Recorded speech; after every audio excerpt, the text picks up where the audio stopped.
Today's IG report says there is no evidence that politics played a role in Jim Comey's actions in 2016, and they expect you to believe that because they believe you're stupid.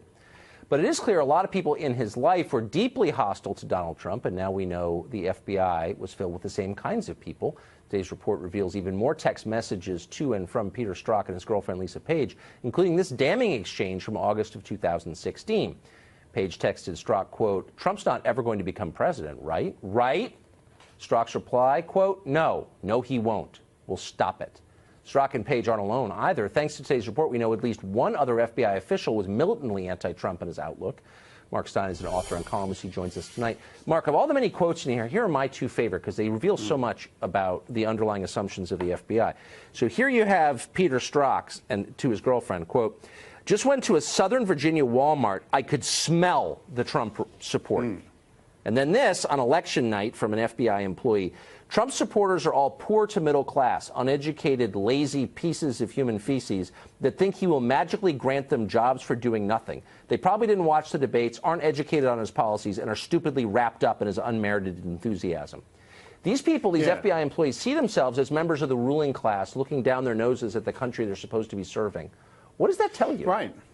Well, it's absolutely extraordinary. This is the section chief of the FBI's counter-espionage division, and he sounds like some ranting idiot. And what's interesting to me about this is that the bias only goes one way. You can bet that if there had been one single email from any FBI or Department of Justice figure saying, I'm a bit sick of Hillary. I hope Trump wins on November, they would have put that in. Exactly. There isn't a single email here from any of these so-called policemen expressing anything other than not just the normal preference that people have for Democrats or Republicans, but in fact hyper-partisan fervor that is actually preventing them from acting as policemen. And that's what's extraordinary about it. I mean, I fell off my chair laughing. I mean, maybe it's because, as you can see, I'm in a sinister foreign country tonight, Tucker. I'm not like Sean Hannity just hanging out in Singapore. I'm in America's sworn enemy, the Dominion of Canada. We're going to come down and relaunch the War of 1812. So Lots of luck. No, me and Justin have been planning it. We were shocked by the Inspector General's report. Justin's other eyebrow fell off, and he says we got to go down there and burn the White House all over again. So it's going to be a very tough pillow fight. That's right. So what is it's Christopher Wray today at his press conference when he was asked why hasn't he fired Peter Strzok, said, "Oh, well, we're going to do this by the book." What this report shows is that there is no book.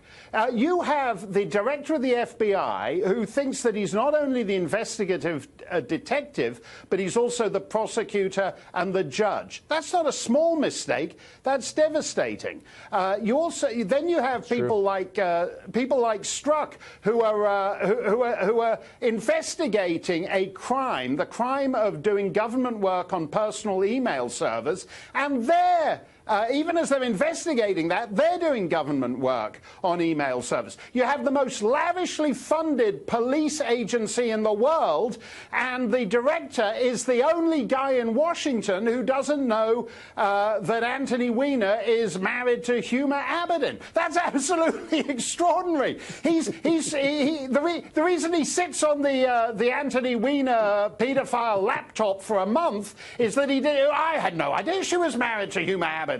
Is this widely known? Is it in the papers?